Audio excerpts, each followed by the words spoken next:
Hi అండి, అందరికీ నమస్కారం. నేను మీ ఈశ్వర్ సాయి. అసలు ఏం జరుగుతుందండి? అసలు ఏమనుకుంటున్నారు మీ అందరూ?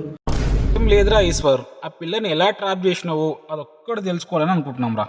రకరకాలుగా ట్రోల్ చేస్తున్నారు, రకరకాలుగా మీడియా వాళ్ళు రకరకాలుగా ఇష్టం వచ్చినట్టు ఉన్నది లేనిది ఏది పడితే అది రాస్తున్నారు. అసలు ఏమనుకుంటున్నారు?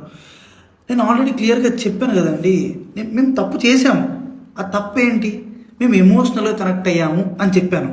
ఎమోషనల్గా కనెక్ట్ అంటే ఎమోషనల్గా కనెక్ట్ కానీ ఆ నైట్ 3 గంటలకే నీకు సెట్ అయిందా బొమ్మడిది? తెలిసిన 10% మాత్రమే, 90% మీకు తెలియదు. ఆ రోజు ఏం జరిగిందో మీ అందరి ముందు నేను పెట్టబోతున్నాను. ఆ రోజు మార్నింగ్ నాకు షూట్ ఉంది. ఎర్లీ మార్నింగ్ 5:30 కల్లా మేము లొకేషన్కి స్టార్ట్ అయిపోతాం. నేను 4:15కి నా రూమ్లో లేచాను. ఆ టైంకి అసిస్టెంట్ అనే అతను నా వాష్రూమ్లో ఉండటం జరిగింది.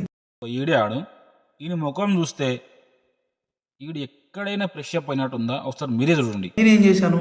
నేను మాధురి రూమ్కి వాష్రూమ్ యూజ్ చేసుకోవడానికి నేను వెళ్ళాను. ఆ టైంకి నాకు మాధురికి ఆ లీనియన్స్ ఉంది. మీకు ఆల్రెడీ చెప్పాను కదా, మేము ఎమోషనల్గా కనెక్ట్ అయ్యామని చెప్పి. నాకు మాధురికి ఆ లీనియన్స్ ఉంది కాబట్టి నేను ఆ రూమ్కి వెళ్ళి డోర్ నాక్ చేశాను. ఆమె రూమ్ డోర్ ఓపెన్ చేసింది. ఆమె రూమ్ డోర్ ఓపెన్ చేసింది. నేను డైరెక్ట్గా వాష్రూమ్కి వెళ్ళిపోయాను. ఆమె క్యాజువల్గా ఆమె రూమ్ డోర్ లాక్ కూడా చేయలేదు. రూమ్ డోర్ ఓపెన్లోనే ఉంది. ఆమె క్యాజువల్గా బెడ్ మీద కూర్చొని ఫోన్ యూజ్ చేస్తుంది. ఇప్పుడు నువ్వు చెప్పిన సోది ఓకే అనుకుందాం, మరి నువ్వు వాష్రూమ్ కొట్టేటోడు బనీని ఎందుకు ఇప్పి ఆడదట్టించినావు?